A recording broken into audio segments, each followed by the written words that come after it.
The Great Hall of Galactic Council Station Nexus 7 buzzed with the sound of 100 different languages being translated through universal communicators.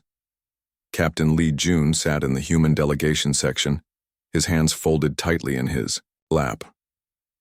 His dark eyes moved across the massive chamber, taking in the towering forms of the hegemony representatives with their crystal-like bodies that caught the light, and the floating spheres that housed the synthesis collective minds. "Commander," Park Mina leaned close to him. "The vote is scheduled for 10 minutes from now," she whispered. "Ambassador Kang thinks we have a chance." June nodded but said nothing. He had been preparing for this moment for 3 months. 3 months since the plague had started spreading through the human colonies. 3 months since children began dying in his hometown of Busan. 3 months since his own nephew had fallen ill. The chamber fell silent as the council speaker, a tall being from the neutral zone, called the session to order. "We now address Petition 47 Alpha, submitted by the human delegation regarding emergency medical assistance." June stood up slowly. His legs felt heavy as he walked to the speaking platform in the center of the chamber. Around him, hundreds of alien eyes focused on his small human form. He placed his hands on the speaking podium and looked up at the massive screens that would broadcast his words to every corner of the station. "Honored council members," June began, his voice steady despite the tremor in his chest. "I come before you today not just as a representative of Earth, but as someone who has seen what this plague does to our people." He paused, remembering the last video call from his sister. Her son lying in a hospital bed, barely breathing. The doctors had run out of medicine 2 weeks ago. The colonies of New Seoul, Daejeon Station, and the mining world of Gwangju are dying, he continued. Not from war, not from natural disaster, from a disease that your medical technology could cure in days. A ripple of what sounded like laughter came from the hegemony section. One of their representatives, a being whose crystalline body sparkled with internal light, spoke up. "The human presents his case with much drama. Perhaps he should consider entertainment rather than diplomacy." More laughter followed from various sections of the chamber. June felt his face grow warm, but he pressed on. "We have offered trade agreements. We have promised mining rights to rare earth deposits. We have offered our agricultural knowledge and our cultural archives." His voice began to crack slightly. "All we ask is for medicine. Medicine that would save the lives of children who have never harmed anyone." A sphere from the synthesis collective floated closer to the speaking area. Its mechanical voice rang out clearly. Emotional appeals hold no logical weight in council decisions. The humans continue to demonstrate their primitive attachment to individual survival rather than species efficiency. "Species efficiency," June repeated quietly, then louder. "You talk about efficiency while children are dying." He reached into his jacket pocket and pulled out a small device. With shaking fingers, he activated a holographic display that showed images from the plague zones. Hospital wards filled with small beds, doctors working without proper equipment, families saying goodbye to their children through glass barriers. "This is my nephew," June said, his voice breaking as he pointed to one of the images. "Kim Taiho. He is 7 years old. He loves drawing pictures of spaceships and wants to be an explorer when he grows up." The hologram showed a small boy with bright eyes and a big smile, then shifted to show the same boy lying unconscious in a hospital bed. "He has been unconscious for 12 days, June continued, tears now flowing freely down his face. "The doctors say he might not wake up. But he could. He could wake up and draw more pictures and explore the stars if you would just help us." The laughter in the chamber grew louder. The hegemony representative who had spoken before stood up, his crystal body chiming like broken glass. "Look how the human leaks water from his eyes," the being announced to the chamber. "This is what they call crying, a biological malfunction that serves no purpose except to show weakness." "Fascinating," added the synthesis collective representative. "The human emotional response includes the physical release of excess water through facial openings, most inefficient." More species joined in the mockery. June heard comments in languages his translator could barely keep up with. Weak water leaker. Primitive emotional creature. Defective biological system. He wiped his eyes with the back of his hand and tried to continue. Please, I am begging you. These are innocent people, children who have never done anything wrong. The human continues to leak, observed another alien representative. Perhaps this is how they communicate distress in their primitive society. Or perhaps, suggested the hegemony crystal being, this is simply how inferior species respond when they realize their biological limitations.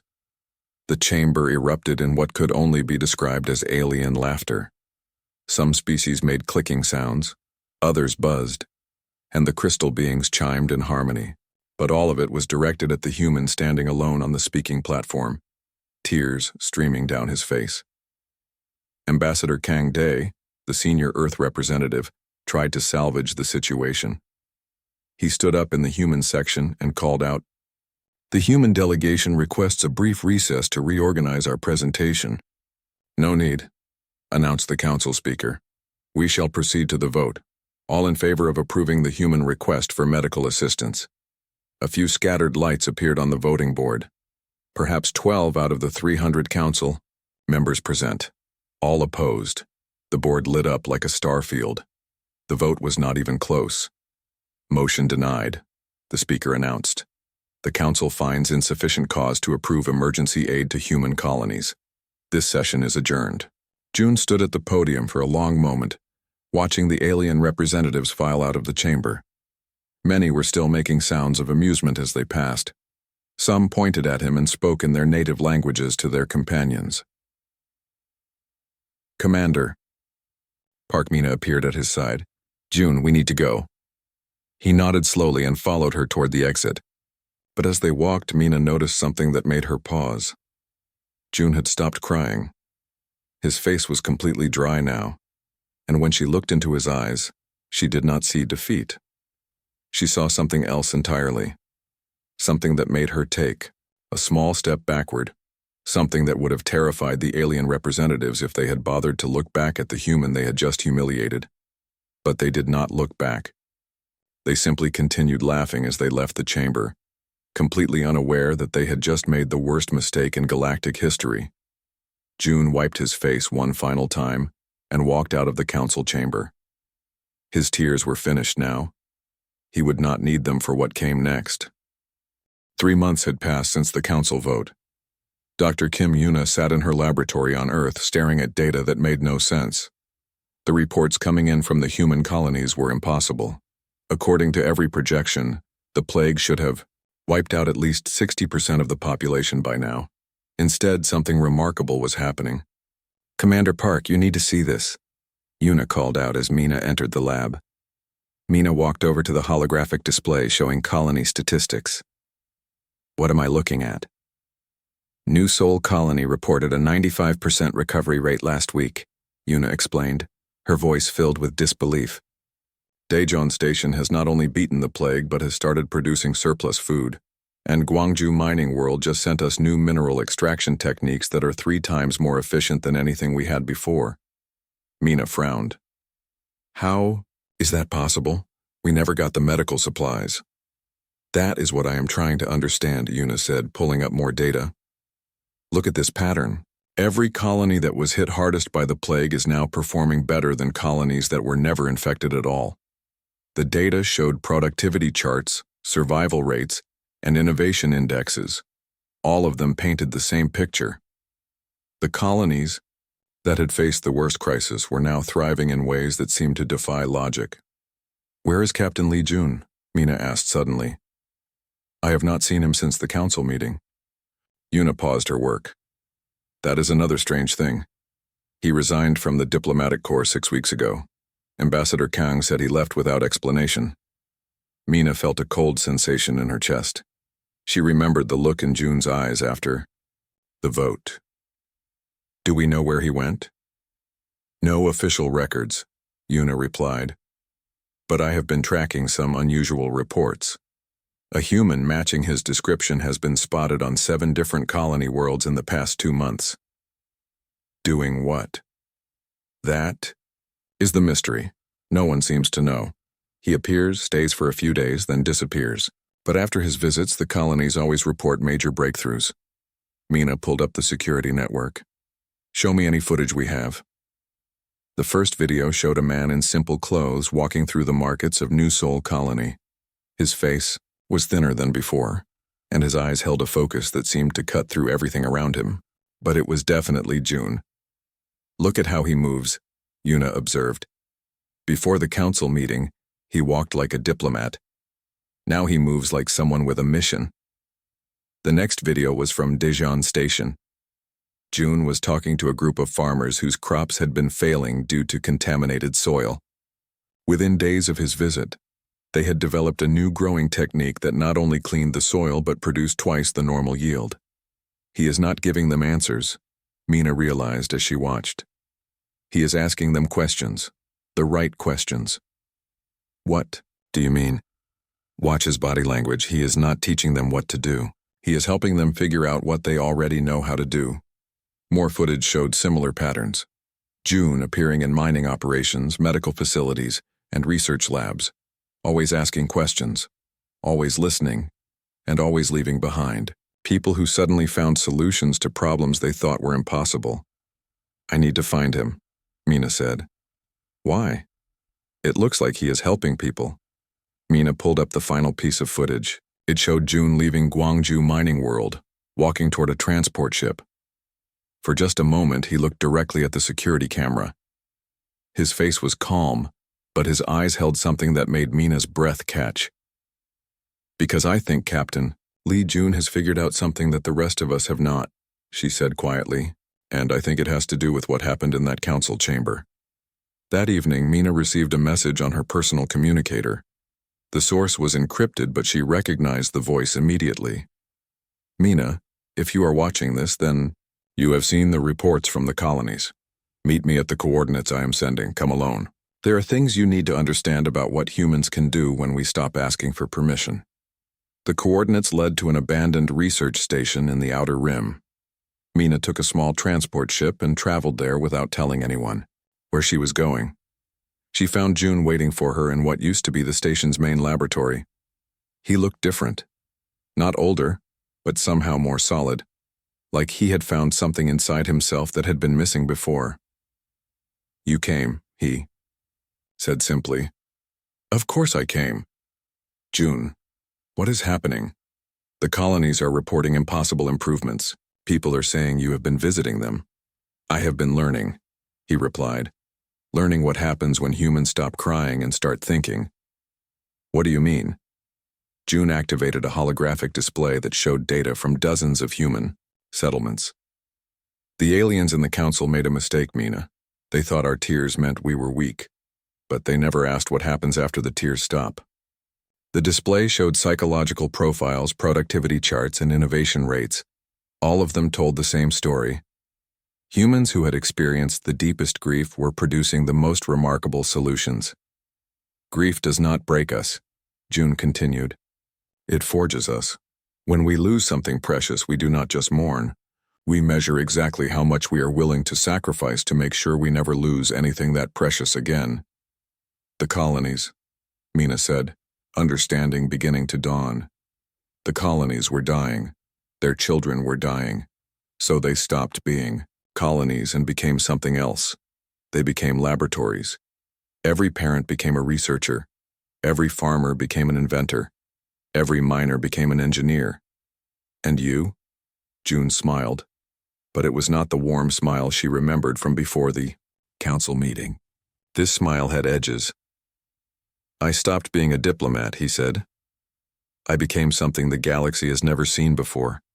A human who has measured his grief and decided exactly what he is willing to do with it. Mina looked at the data again. The impossible. Improvements. The breakthrough technologies. The survival rates that defied every prediction. What are you going to do? I am going to show the Galactic Council what they created when they mocked human tears, June replied. I am going to show them what Earth breeds from grief. Outside the station, ships began appearing on the sensors. Not alien ships, human ships. Ships from colonies that were supposed to be dying, but were instead thriving beyond anything the galaxy had ever seen. June looked at his old friend with eyes that held the accumulated determination of an entire species that had learned to weaponize its own sorrow. The awakening is complete, Mina. Now comes the reckoning. The hegemony council chamber on their homeworld was in chaos. Crystal beings that normally maintained perfect harmony were creating discord that sounded like breaking glass. Their trade routes were failing. Their mining operations had stopped producing. Their carefully organized empire was falling apart piece by piece. How is this possible? Demanded Council Prime Vextar, his crystalline form flickering with agitated light. The humans have no military power. They have no economic leverage. They were begging us for medicine just 4 months ago. General Nam Wu sat in the human embassy on the hegemony homeworld, watching the alien news broadcasts with quiet satisfaction. His communicator buzzed with a message from Earth. Phase 1 complete. The Hegemony Mining Consortium has lost 60% of their operations. Their trade partners are refusing to work with them. Proceed to Phase 2. LJ. Nam smiled. He had worked with Li Jun during the war against the pirates 10 years ago. Back then, Jun had been a brilliant tactical officer who could see patterns that others missed. But the man who had sent this message was something entirely different. This was June, after grief had burned away everything unnecessary and left behind pure, focused purpose. On the other side of the galaxy, the Synthesis Collective was experiencing their own crisis. Their logical systems were designed to process predictable patterns, but human behavior had become completely unpredictable. Dr. Yoon Hana, Earth's leading expert on trauma psychology, stood before a gathering of confused synthesis representatives. They had requested her help in understanding what was happening to their carefully ordered universe. "You want to understand the human response to your council decision," she said calmly. "The answer is simple. You made us angry." The floating spheres of the Synthesis Collective hummed with electronic confusion. Anger is an inefficient emotional response. It should lead to decreased performance and poor decision-making. For most species, yes, Hana agreed. But humans are different. We do not just feel anger. We organize it, we focus it, we turn it into fuel for things you cannot imagine. Explain. Hana activated a holographic display showing brain scans of humans before and after experiencing significant loss. When humans grieve, our neural pathways reorganize themselves. We do not just recover from trauma, we evolve from it. Every human who lost someone to that plague became smarter, more focused, more determined. That is biologically impossible. For your species, perhaps, but humans have been doing impossible things since we first looked at the stars and decided we belonged there. Meanwhile, reports were flooding in from across the galaxy. Human colonies that had been dismissed as worthless were now controlling essential trade routes. Technologies that humans had never possessed before were appearing in markets everywhere. Food production from human worlds was feeding populations that the hegemony and synthesis could no longer supply. But the most disturbing reports were about Li Jun himself. Ambassador Kang Dae received a priority message from Galactic Intelligence. It contained security footage from 12 different worlds, all showing the same man systematically dismantling the power structures that had denied Earth aid. The footage was terrifying, not because of any violence, but because of the complete absence of emotion. June moved through diplomatic meetings, trade negotiations, and strategic planning sessions like a machine designed for a single purpose. He never raised his voice. He never showed anger. He simply presented facts, made offers, and watched as alien governments made decisions that served his goals without realizing they were doing it. "He is not the same person," Kang told his staff. "The man I knew before the council vote would negotiate for hours to reach a compromise. This man presents his terms once and then waits for acceptance." Captain Choi Bin, leader of Earth's Special Operations, had been tracking June's movements for weeks. What he found defied every psychological profile they had on file. "He has visited 47 worlds in 3 months," Bin reported to Earth Command. "On each world, he has identified the exact pressure points needed to destabilize the local power structure, but he is not using force. He is using truth." "What do you mean?" He is exposing corruption that was already there. He is revealing weaknesses that already existed. He is not breaking these systems. He is showing them how they have already broken themselves. The most dramatic example came from the hegemony's primary mining world. June had spent 3 days there, visiting workers and reviewing safety records. When he left, the workers went on strike. Not because he had organized them, but because he had simply asked them questions about their working conditions that no one had ever bothered to ask before. Within a week, the entire mining operation shut down. The hegemony lost their primary source of rare crystals that powered their technology. Their economy began to collapse. The Synthesis Collective faced a different kind of destruction. June had somehow gained access to their central planning algorithms and made a series of small suggestions. Suggestions that seemed logical at the time but led to cascading failures throughout their system. He understands us better than we understand ourselves, one synthesis unit reported. He has identified flaws in our logic that we did not know existed. Dr. Yoon Hana explained it to anyone who would listen. Grief does not make humans irrational. It makes us see clearly. When you lose everything that matters, you stop caring about things that do not matter. You stop being polite. You stop accepting excuses. You start seeing exactly what is real and what is pretense. Back on Nexus 7, the same galactic council that had mocked June's tears was now calling emergency sessions every day. Trade was collapsing. Food shipments were being redirected.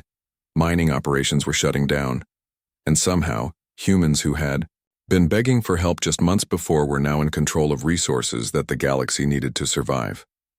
Council Speaker Velthan called for order in the chamber. We must address the human situation immediately. Their actions are destabilizing the entire galactic economy. What actions? Demanded the hegemony representative. They have not attacked anyone. They have not violated any treaties. They have simply become very good at business.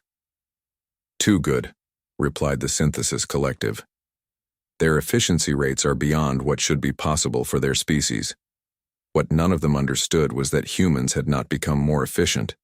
They had become more focused. The difference between a human working for comfort and a human working to ensure their children never suffer again was the difference between a candle and a laser. And Lee Jun had become the focal point of that laser. Reports reached the council that June had been seen on Nexus 7 itself, walking through the diplomatic quarter like he owned it. Security tried to track him, but he moved through the station as if he knew every corridor, every security protocol, every weakness in their systems, because he did know. Grief had not just focused his mind. It had turned him into something that could see through every layer of pretense and bureaucracy to the simple truth underneath. The truth was that the galaxy had rejected humanity's plea for help. Now humanity was no longer asking. They were taking what they needed, and there was nothing anyone could do to stop them. The Great Hall of Galactic Council Station Nexus 7 looked exactly the same as it had 6 months ago. The same towering architecture, the same translation devices, the same 100 species gathered in their designated sections, but everything else had changed. The hegemony section was half empty. Their crystal beings sat in formations that spoke of defeat, rather than their usual arrogant confidence. The Synthesis Collective had reduced their representation to just 3 floating spheres instead of their normal dozen. Other species looked around nervously, whispering among themselves about the human problem that no one knew how to solve. Lee Jun walked into the chamber, but he did not go to the human delegation section. Instead, he walked directly to the central speaking platform. He wore the same simple diplomatic uniform he had worn months ago, but everything about how he carried himself was different. Admiral Song Tae, who had taken over Earth's military operations, watched from the observation deck. Beside him stood Commander Park Mina, now promoted to Admiral herself. Both of them had served with June before his transformation, and both of them barely recognized the man standing below. He requested this session, Song whispered to Mina. Not asked, requested. The council granted it within an hour. Because they are afraid, Mina replied. Council Speaker Velthan called the session to order, his voice lacking its usual authority. The council recognizes Captain Lee Jun of Earth. June looked up at the massive chamber filled with alien representatives. Many of the same beings who had laughed at his tears were now leaning forward in their seats, hanging on his every word before he had even spoken. 6 months ago, I stood in this same spot, June began, his voice carrying clearly through the chamber. I begged you for medicine to save dying children. You laughed at my tears and called them a sign of weakness. The chamber was completely silent. The hegemony representative who had mocked him before would not meet his eyes. Today I am not here to beg, June continued. I am here to show you what you created when you mistook human grief for human weakness. He activated a holographic display that filled the entire chamber. It showed statistical data from across the galaxy, trade routes, production figures, resource distribution, technological advancement rates. The human colonies you left to die have not just survived. They have become the most productive settlements in the galaxy. Food production up 400%. Mining efficiency up 600%. Technological innovation up 800%. The numbers were staggering. Representatives from various species looked at each other in confusion and growing concern. But that is impossible, protested the Synthesis Collective representative. Human colonies lack the infrastructure for such improvements. You are correct, June agreed. They lacked infrastructure, so they built it. From grief, from determination, from the simple human refusal to let children die when adults can prevent it. The display changed to show specific examples. New Soul Colony had developed medical techniques that were now being used to treat diseases across 12 different species. Daejeon Station was producing food surpluses that were feeding entire star systems. Gwangju Mining World had revolutionized resource extraction in ways that were being copied throughout the galaxy. How? Asked Council Speaker Velthan. Because you taught us that we could not depend on anyone else, June replied. When you denied our request for help, you forced us to become self-reliant.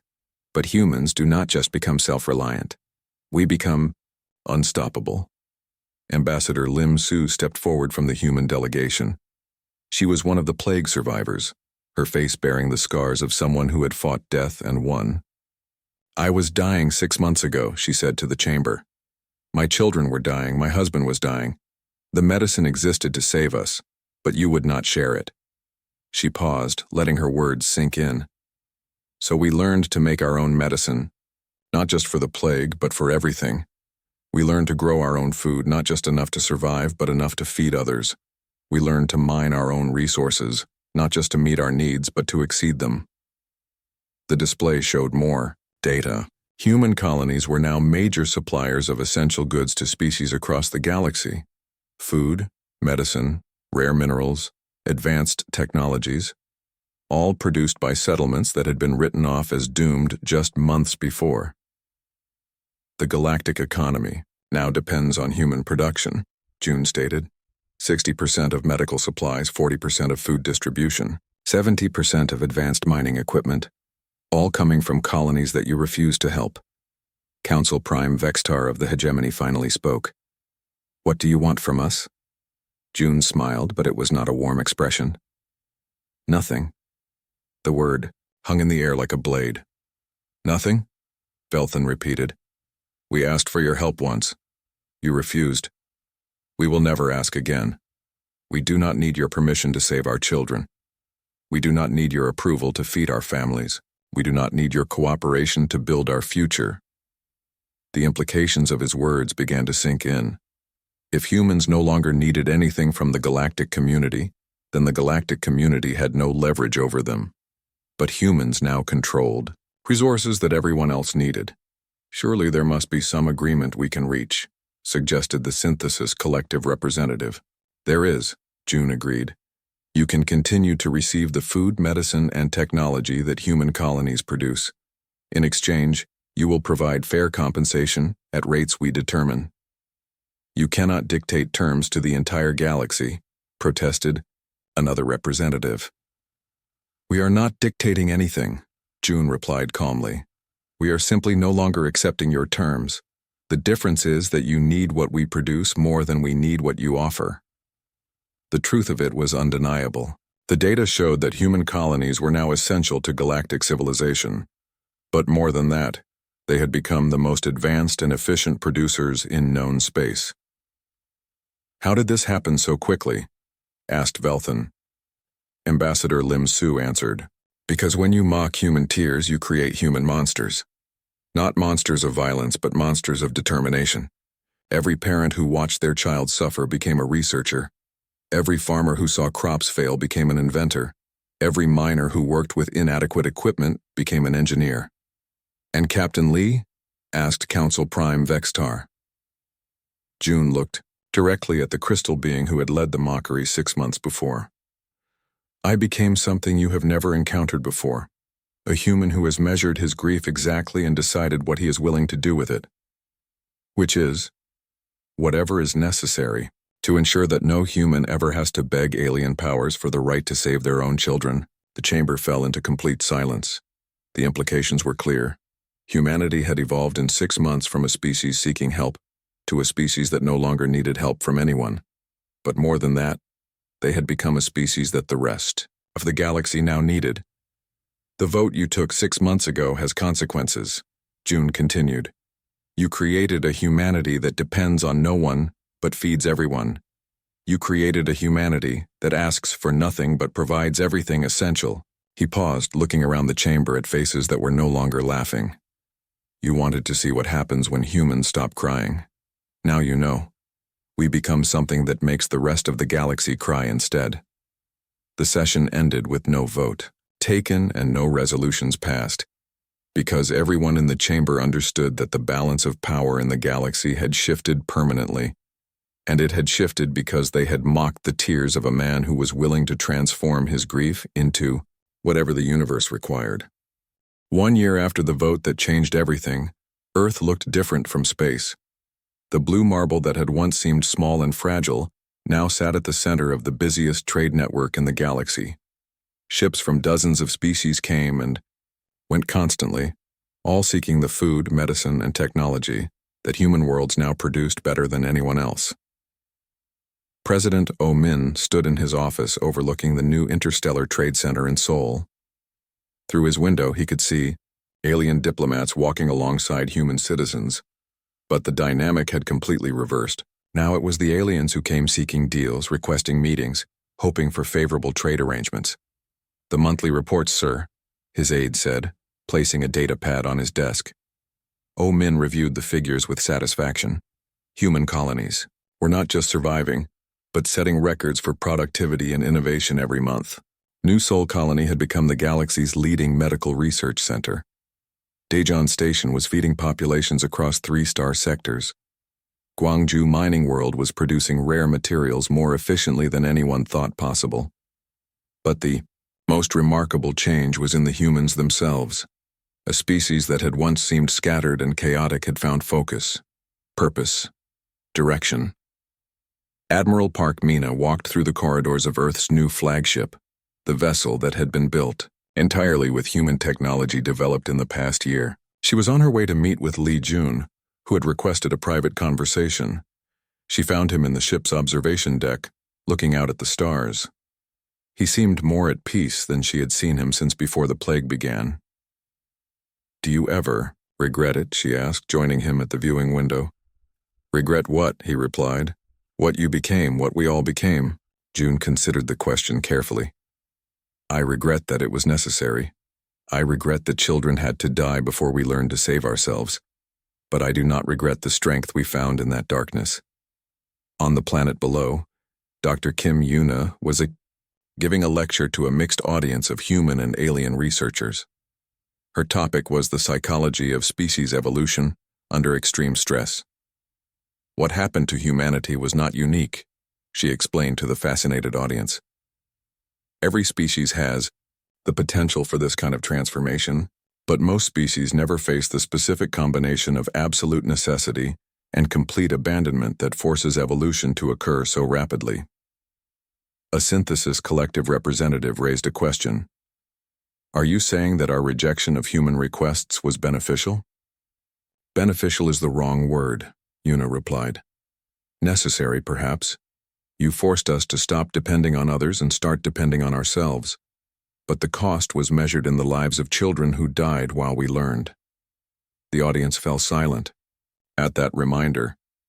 Meanwhile, in the memorial gardens that had been built on every human world, families gathered to remember those who had been lost to the plague. Lee Jun stood before the memorial wall in Busan, looking at his nephew's name carved into the black stone alongside thousands of others. He placed a small drawing at the base of the wall.